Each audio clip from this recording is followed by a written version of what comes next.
ನಮಸ್ತೆ ಮಿತ್ರರೇ. ಅನ್ನದೊಂದಿಗೆ ಮೊಸರು ಅಥವಾ ಮಜ್ಜಿಗೆ, ಹಾಲಿನೊಂದಿಗೆ ಬಾಳೆಹಣ್ಣು, ಶುದ್ಧ ತುಪ್ಪದೊಂದಿಗೆ ಚಪಾತಿ, ಇವುಗಳ ಸೇವನೆ ಅಮೃತಕ್ಕೆ ಸಮಾನವಾದುದಂತೆ. ಇದನ್ನು ಉಪಯೋಗಿಸುವುದರಿಂದ ನಮ್ಮ ದೇಹದ ಆರೋಗ್ಯ, ಅದರೊಟ್ಟಿಗೆ ಮೆದುಳಿನ ಆರೋಗ್ಯವು ವೃದ್ಧಿಸುತ್ತದಂತೆ. ಹಾಗಿರುವಾಗ ಇವತ್ತು ನನ್ನ ಅಡಿಗೆ ಮನೆಯಲ್ಲಿ ನಾನು ತುಂಬ ಮಂದಿಗೆ ಈ ಕುಕ್ಕರ್ನಲ್ಲಿ ಹೇಗೆ ಈ ಕುಚ್ಚಲಕ್ಕಿಯ ಅನ್ನವನ್ನು ಮಾಡುವುದು ಅಂತ ಸ್ವಲ್ಪ ಕಷ್ಟ ಅಂತ ಹೇಳ್ತಾರೆ. ಹಾಗಿರುವಾಗ ಕೆಲವರಿಗಿದು ಅಂಟಂಟಾಗಿ ಬರ್ತದಂತೆ. ಹೇಗೆ ನಾವು ಈ ಒಲೆಯಲ್ಲಿ ಖಾಲಿ ಒಂದು ಪಾತ್ರೆ ಇಟ್ಟು ಮಾಡಿದ ಹಾಗೆ ನಾವು ಕುಕ್ಕರಲ್ಲಿ ಬಹಳ ರುಚಿಕರವಾಗಿ ಅಂಟಿಲ್ಲದೆ ಈ ಕುಚ್ಚಲಕ್ಕಿಯ ಅನ್ನವನ್ನು ಮಾಡಬಹುದು. ಕುಚ್ಚಲಕ್ಕಿಯ ಅನ್ನವನ್ನು ತುಂಬ ಮಂದಿ ಇಷ್ಟಪಡ್ತಾರೆ, ಆದರೆ ಮಾಡಲಿಕ್ಕೆ ಕಷ್ಟ ಹೇಳಿ ಮಾಡೋದಿಲ್ಲ. ಹಾಗಿರುವಾಗ ಇವತ್ತು ನೋಡಿ ಯಾವ ರೀತಿಯಲ್ಲಿ ಕೆಲವು ನಾನು ಟಿಪ್ಸ್ ಕೊಟ್ಟಿದ್ದೇನೆ, ಅದರಲ್ಲಿ ಹೇಗೆ ಒಂದು ಉದುರುದುರಾದ ಅನ್ನವನ್ನು ಮಾಡುವುದೆಂದು. ಬನ್ನಿ, ಇದನ್ನು ನೋಡುವ ಮೊದಲು ಯಾರೆಲ್ಲ ನನ್ನ ಚಾನಲನ್ನು ನೋಡ್ತಿದ್ದೀರಿ, ಯಾರೆಲ್ಲ ಇನ್ನೂ ಸಬ್ಸ್ಕ್ರೈಬ್ ಮಾಡಿಲ್ಲ, ದಯವಿಟ್ಟು ಸಬ್ಸ್ಕ್ರೈಬ್ ಮಾಡಿ ಸಪೋರ್ಟ್ ಮಾಡಿ ಅಂತ ಹೇಳುತ್ತಾ ಬಿಡಿ ಬಿಡಿಯಾದ ಅನ್ನವನ್ನು ಕುಕ್ಕರಲ್ಲಿ ಹೇಗೆ ಮಾಡುವುದೆಂದು ನೋಡೋಣ. ನಮಸ್ತೆ ಮಿತ್ರರೇ. ಇವತ್ತು ನಾವು ಕುಚ್ಚಲಕ್ಕಿಯಿಂದ ಈ ಕುಕ್ಕರನ್ನು ಯೂಸ್ ಮಾಡಿ ನೋಡಿ, ಕುಕ್ಕರನ್ನು ಯೂಸ್ ಮಾಡಿ ಬಹಳ ರುಚಿಕರವಾದ ಒಂದು ಅನ್ನ ಬೇಕಿದ್ರೆ ಅನ್ನ, ಗಂಜಿ ಬೇಕಿದ್ರೆ ಗಂಜಿಯನ್ನು ಮಾಡೋಣ. ಈಗ ಕೆಲವರಿಗೆ ಹೇಳ್ತಾರೆ ಅದು ಅಂಟಾಗ್ತದೆ ಅಥವಾ ಚೆನ್ನಾಗಿ ಬೇಯುವುದಿಲ್ಲ ಅಂತ. ಅದಕ್ಕೆ ಕೆಲವು ಟ್ರಿಕ್ಸ್ ಉಂಟು, ಅದನ್ನು ಯೂಸ್ ಮಾಡಿ ನಾವೀಗ ಈ ಕುಚ್ಚಲಕ್ಕಿಯ ಗಂಜಿಯನ್ನು ಈ ಕುಕ್ಕರ್ನಲ್ಲಿ ಬಹಳ ಸುಲಭವಾಗಿ ಮಾಡ್ಕೊಳ್ಳೋಣ.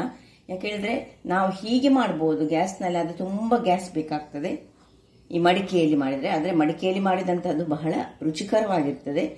ಅದು ಕುಕ್ಕರ್ನಲ್ಲಿ ಸಹ ಅಷ್ಟೇ ರುಚಿಕರವಾಗಿ ಹೇಗೆ ಮಾಡೋದು ಹೇಳಿ ನೋಡ್ಕೊಳ್ಳೋಣ. ಈಗ ಮೊದಲಿಗೆ ನಾನು ನೋಡಿ ಒಂದು ಗ್ಲಾಸು ಪ್ಲಸ್ ಇದರಲ್ಲಿ ಅರ್ಧ ಗ್ಲಾಸನ್ನು ನಾನು ಅಕ್ಕಿಯನ್ನು, ನಾವು ಇಬ್ಬರು ಇರೋದ್ರಿಂದಾಗಿ ಇಷ್ಟೇ ತೆಗೆದುಕೊಳ್ತಿದ್ದೇನೆ. ತುಂಬ ಮಂದಿ ಆದರೆ ನಾನು ನೋಡಿ ಈಗ 3 ಲೀಟರ್ನ ಕುಕ್ಕರ್ನಲ್ಲಿ ಮಾಡಿ ತೋರಿಸ್ತಿದ್ದೇನೆ. ತುಂಬ ಮಂದಿ ಆದರೆ ನೀವು 5 ಲೀಟರ್ನ ಕುಕ್ಕರನ್ನು ಯೂಸ್ ಮಾಡಿ. ತುಂಬ ಅಕ್ಕಿ ಆದರೆ 5 ಲೀಟರ್ ಬೇಕಿದೆ. ಈಗ ಇದರಲ್ಲಿ 1.5 ಲೋಟದಷ್ಟಾದರೆ ನಮಗೆ ಖಾಲಿ 3 ಲೀಟರ್ನ ಕುಕ್ಕರ್ ಸಾಕಾಗ್ತದೆ. ಈಗ ಇದನ್ನು ಚೆನ್ನಾಗಿ ನಾವು 3 ಬಾರಿ ಚೆನ್ನಾಗಿ ತೊಳಿಬೇಕು. ನೋಡಿ ಹೀಗೆ ತೊಳಿಬೇಕು, ಹೀಗೆ ಮಾಡಿ ನೋಡಿ, ತೊಳೆಯುವ ವಿಧಾನ ಸಹ ಉಂಟು. ಹೀಗೆ ನೋಡಿ, ಹೀಗೆ ಕೈಯಲ್ಲಿ ಹೀಗೆ ಮಾಡಿ ಅದರಲ್ಲಿರುವ ಈ ನೀರನ್ನು ನೀವು ಏನು ಮಾಡಬೇಕು ಹೇಳಿದರೆ, ಗಿಡಗಳಿದ್ದರೆ ನಿಮ್ಮ ಹತ್ರ ಬೇವಿನ ಸೊಪ್ಪಿನ ಗಿಡ ಅಂದರೆ ಕರಿ ಲೀವ್ಸ್ನ ಗಿಡ ಎಲ್ಲ ಇದ್ದರೆ ಅಥವಾ ಬಸಳೆ ಎಲ್ಲ ಇದ್ದರೆ ನೀವು ನೆಟ್ಟಿದ್ದರೆ ಅಂಥದಕ್ಕೆ ಹಾಕಿದರೆ ಬಿಸಾಡಬೇಡಿ, ಟ್ಯಾಂಕಿಯಲ್ಲಿ ವೇಸ್ಟ್ ಮಾಡಿ. 3 ಸತಿ ನಾನು ಹೀಗೆ ಚೆನ್ನಾಗಿ ತೊಳ್ತರ್ತೇನೆ. ವೀಕ್ಷಕರೇ, ಇಲ್ಲಿ ನೋಡಿ 3 ಸರ್ತಿ ಚೆನ್ನಾಗಿ ತೊಳೆದುಕೊಂಡೆ. ಈಗ ಇದನ್ನು ಕುಕ್ಕರ್ನೊಳಗೆ ಹಾಕೊಳ್ಳೋಣ. ಇದೆಲ್ಲ ಎಲ್ಲರೂ ಯಾವಾಗಲೂ ಮಾಡುವಂಥದ್ದೇ. ಇನ್ನು ಎಷ್ಟು ನೀರು ಹಾಕಬೇಕಂತ ನಾನು ತೋರಿಸ್ಕೊಳ್ತೇನೆ. ಯಾವಾಗಲೂ ಕುಕ್ಕರಲ್ಲಿ ಮಾಡುವಾಗ ನೀರು ತುಂಬ ಹೆಚ್ಚು ಹಾಕ್ಕೊಂಡು ಸೀದಾ ಡೈರೆಕ್ಟಾಗಿ ಇಡೋದಲ್ಲ. ಈಗ ಇದನ್ನೊಂದು 15 ನಿಮಿಷ ಅಥವಾ ಒಂದು ಅರ್ಧ ಗಂಟೆ, ನಿಮಗೆ ಟೈಮ್ ಇದ್ದರೆ ಅರ್ಧ ಗಂಟೆ ಇಡಿ, ಇಲ್ಲದಿದ್ದರೆ 10 ನಿಮಿಷಗಳ ಕಾಲ ಇಟ್ಟರೆ ಸಹ ಸಾಕಾಗ್ತದೆ. ನೋಡಿ ಎಲ್ಲಿ ತನಕ ಹಾಕಬೇಕು ಹೇಳಿದರೆ, ಸಾಧಾರಣ ನಾವು ಹಾಕಿದ್ದಕ್ಕೆ ಈಗ ಮುಕ್ಕಾಲಿನಷ್ಟು, ಕುಕ್ಕರ್ನಲ್ಲಿ ಮುಕ್ಕಾಲಿನಷ್ಟು ಭಾಗದಷ್ಟು ನೀರನ್ನು ಹಾಕಿಕೊಂಡು ಈಗ ಇದನ್ನು ಜಸ್ಟ್ ಹೀಗೆ ಸುಮ್ಮನೆ ಮುಚ್ಚಿಕೊಂಡು ಒಂದು 10 ನಿಮಿಷ ನಾನು ಇಟ್ಟುಕೊಳ್ತೇನೆ. ಆಮೇಲೆ ಇದನ್ನು ನಾನು ಗ್ಯಾಸ್ನಲ್ಲಿ ಇಟ್ಕೊಳ್ತೇನೆ. ವೀಕ್ಷಕರೇ, ಇಲ್ಲಿ ನೋಡಿ 15ರಿಂದ 20 ನಿಮಿಷ ನಾನು ಇದನ್ನು ಹೀಗೆ ನೀರಿನಲ್ಲೇ ಮುಳುಗಿಸಿಟ್ಕೊಂಡಿದ್ದೇನೆ. ಈಗ ಇದನ್ನು ಡೈರೆಕ್ಟಾಗಿ ಗ್ಯಾಸಲ್ಲಿ ಇಟ್ಕೊಳ್ಳೋಣ. ನೋಡಿ ಎಷ್ಟು ನೀರು ಇಟ್ಕೊಂಡಿದ್ದೇನೆ ನೋಡಿ. ನೀರು ಸ್ವಲ್ಪ ಇಟ್ಟುಕೊಳ್ಬೇಕು. ಯಾಕೆ ಇದನ್ನು ನಾವು ನೆನೆಯಲಿಕ್ಕೆ ಇಟ್ಕೊಳ್ಳೋದು ಹೇಳಿದರೆ, ಹಾಗಾದರೆ ನಾವು ಹೀಗೆ ಬೇಯಿಸುವಾಗ ಅದು ತುಂಬ ಉಕ್ಕಿ ಬರುವುದಿಲ್ಲ. ಈಗ ಇದನ್ನು ಹೀಗೆ ಇಟ್ಟುಕೊಂಡು ಇದಕ್ಕೆ ವಿಸಿಲನ್ನು ಇಟ್ಟುಕೊಂಡು ನಾವು ಇದನ್ನು 1 ಅಥವಾ 2 ವಿಸಿಲ್ ಆಗುವಾಗ ಆಫ್ ಮಾಡಿಕೊಳ್ಬೇಕು.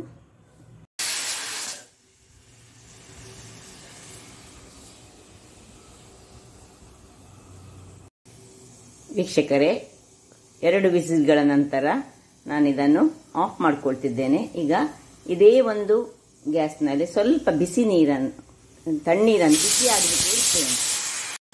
ಇಲ್ಲಿ ನೋಡಿ ಕುಕ್ಕರ್ ತಣ್ಣಗಾಗಲಿಕ್ಕೆ ಇಟ್ಟಿದ್ದೇನೆ. ಸ್ವಲ್ಪ ತಣ್ಣೀರನ್ನು ಬಿಸಿ ಆಗಲಿಕ್ಕೆ ಇಟ್ಕೊಂಡಿದ್ದೇನೆ. ಅದು ಬಿಸಿ ಆಗಲಿ, ಇಲ್ಲಿ ಇದು ಕುಕ್ಕರ್ ಸ್ವಲ್ಪ ತಣ್ಣಗಾಗಲಿ. ವೀಕ್ಷಕರೇ, ಸ್ವಲ್ಪ ಬಿಸಿ ನೀರು ಸಹ ರೆಡಿ ಮಾಡಿ ಇಟ್ಕೊಂಡಿದ್ದೇನೆ. ಅದು ಆಯ್ತಲ್ಲಿ. ಇಲ್ಲಿ ನೋಡಿ ಇದು ಸಹ ತಣ್ಣಗಾಗಿದೆ. ಈಗ ನಿಮಗೆ ಇದನ್ನು ನಾನು ತೆಗೆದು ತೋರಿಸ್ತೇನೆ ಹೇಗೆ ಆಗಿದೆ ಹೇಳಿ. ನೋಡಿ ಹೇಗೆ ಬಂದಿದೆ ನೋಡಿ.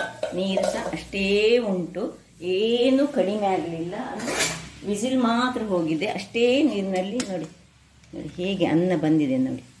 ಹೀಗೆ ಗಂಜಿ ಬೇಕಿದ್ರೆ ಗಂಜಿಯಲ್ಲಿ ನೋಡಿ, ಏನು ಲೋಳೆ ಒಂದು ಚೂರು ಅಂಶ ಇಲ್ಲ. ನಾವು ಅಷ್ಟೇ ಇದರಲ್ಲಿ ಇಡಬೇಕು. ಈಗ ನಾನು ನೀರು ಯಾಕೆ ಹಾಕ್ಕೊಂಡು ಅದು ಹೇಳಿದ್ರೆ, ಬಿಸಿ ಮಾಡಿದ್ದು ಹೇಳಿದರೆ, ಇದಕ್ಕೀಗ ನೀವು ಬಸಿಬೇಕಂತಿದ್ರೆ, ನಿಮಗೆ ಅನ್ನ ಬೇಕಂತಿದ್ರೆ, ಈಗ ನಾವು ಈ ಒಂದು ಬಿಸಿ ನೀರನ್ನು ಒಂದೊಂದು ಸರ್ತಿ ಸ್ವಲ್ಪ ಇದಕ್ಕೆ ಹಾಕೊಳ್ಳೋಣ. ಹಾಕೊಂಡು ಸ್ವಲ್ಪ ಹೀಗೆ ತಿರುಗಿಸ್ಕೊಳ್ಬೇಕು. ಉದುರುದುರಾದ ಅನ್ನ ಬೇಕಂತ ಇದ್ದರೆ ನಾವು ನೋಡಿ ಹೀಗೆ ಮಾಡಿ ಇದರ ಸ್ವಲ್ಪ ನೀರನ್ನು ಸುರಿಗೆ ನಾವು ಹೀಗೆ ಹೀಗೆ ಹಾಕೊಳ್ಳೋಣ. ಇದಕ್ಕೆ ಹೀಗೆ ತಿರುಗಿಸಿಕೊಂಡು ಮತ್ತೆ ಇನ್ನು ನೋಡಿ ಇದರ ಗ್ಯಾಸ್ಕೆಟನ್ನು ಹೀಗೆ ತೆಗೆದುಕೊಳ್ಬೇಕು. ಇದನ್ನು ಹೀಗೆ ಇದನ್ನು ಮುಚ್ಚಿಕೊಂಡು ನೋಡಿ. ಈಗ ಇದು ಬರುವುದಿಲ್ಲ. ಈ ವಿಸಿಲನ್ನು ಸಹ ಹಾಕೊಂಡು ನಾವು ನೋಡಿ, ಇಲ್ಲಿ ಒಂದು ಪಾತ್ರೆ ಇಟ್ಟುಕೊಂಡಿದ್ದೇನಲ್ಲ ನಾನು, ಅದರಲ್ಲಿ ಹೀಗೆ ನಿಧಾನಕ್ಕೆ ಬಹಳ ಜಾಗ್ರತೆಯಲ್ಲಿ ಹೀಗೆ ನೋಡಿ, ಇಲ್ಲಿ ನಾನೊಂದು ಇದನ್ನು ಇಟ್ಕೊಂಡಿದ್ದೇನೆ. ಹೀಗೆ ಬಗ್ಗಿಸಿಕೊಳ್ಬೇಕು ನಾವು. ಸರಿ, ಎಲ್ಲ ನೀರಾಗ ಚೆನ್ನಾಗಿ ಹೋಗ್ತದೆ. ಈಗ ಒಂದು 5 ನಿಮಿಷ ಹೀಗೆ ಇಟ್ಕೊಳ್ಳೋಣ. ವೀಕ್ಷಕರೇ, ಇಲ್ಲಿ ನೋಡಿ 5 ನಿಮಿಷಗಳ ಬಳಿಕ ಇಲ್ಲಿ ನೋಡಿ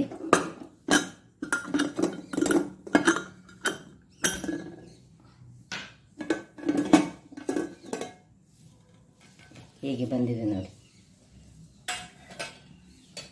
ಈ ತೆಳಿ ಬೇಕಿದ್ರೆ ತೆಳಿ ಬೇಕಿದ್ದವ್ರು ಯೂಸ್ ಮಾಡ್ಬೋದು. ನೋಡಿ ಅನ್ನ ನೋಡಿ ಹೇಗೆ ಉದುರಾಗಿ ಹೇಗೆ ಬಂದಿದೆ ನೋಡಿ. ಒಂದು ಚೂರು ಅಂಟು ಸಹ ಇಲ್ಲ. ನಿಮ್ಗೆ ಕಾಣ್ಬೋದು ಹೇಗೆ ಚೆನ್ನಾಗಿ ಬಂದಿದೆ ಅಂತ. ಬೇಕಿದ್ರೆ ನಾನೊಂದು ಬಟ್ಟಲಿಗೆ ಹಾಕೊಂಡು ತೋರಿಸ್ತೇನೆ ನೋಡಿ.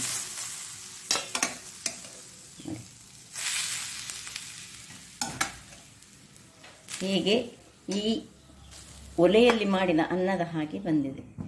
ಕೆಲವರು ಹೇಳ್ತಾರೆ ಈ ಕುಕ್ಕರಲ್ಲಿ ಮಾಡಿದ ಅನ್ನ ಅಂಟಾಗ್ತದೆ. ಖಂಡಿತವಾಗಿ ಸಹ ಆಗೋದಿಲ್ಲ. ನೋಡಿ ಏನು ಚೆನ್ನಾಗಿ ನೋಡಿ ಹೇಗೆ ಬಂದಿದೆ, ಉದುರಾಗಿ ಬಂದಿದೆ. ಹಾಗಾದರೆ ನೋಡಿದ್ರಲ್ಲ ವೀಕ್ಷಕರೇ, ಯಾವ ರೀತಿಯಲ್ಲಿ ಒಂದು ಸುಲಭ ವಿಧಾನ ಇದು. ಕೆಲವರಿಗೆ ಇದರ ಕಿರಿಕಿರಿಯಲ್ಲಿ ಇದು ಬೇಯುವುದಿಲ್ಲ ಅಥವಾ ಅಂಟಾಗ್ತದೆ ಹೇಳಿ ಅವ್ರು ಕುಕ್ಕರಲ್ಲಿ ಮಾಡಲಿಕ್ಕೆ ಹೋಗೋದಿಲ್ಲ. ಗ್ಯಾಸ್ನಲ್ಲೇ ಇಟ್ಟು ತುಂಬ ಗ್ಯಾಸ್ ಯೂಸ್ ಮಾಡಬೇಕಾಗ್ತದೆ. ಹಾಗಾದರೆ ನನ್ನ ಈ ಕುಕಿಂಗ್ ಚಾನಲ್ ನಿಮಗೆ ಇಷ್ಟ ಆದರೆ ಬೋಳೂರು ಸುವರ್ಣ ಚಾನಲನ್ನು ಲೈಕ್ ಮಾಡಿ, ಶೇರ್ ಮಾಡಿ ಹಾಗೂ ಸಬ್ಸ್ಕ್ರೈಬ್ ಮಾಡಿ ಹಾಗೂ ನನ್ನ ಇನ್ಸ್ಟಾಗ್ರಾಮ್ ಪೇಜನ್ನು ಫಾಲೋ ಮಾಡಿ. ಧನ್ಯವಾದಗಳು.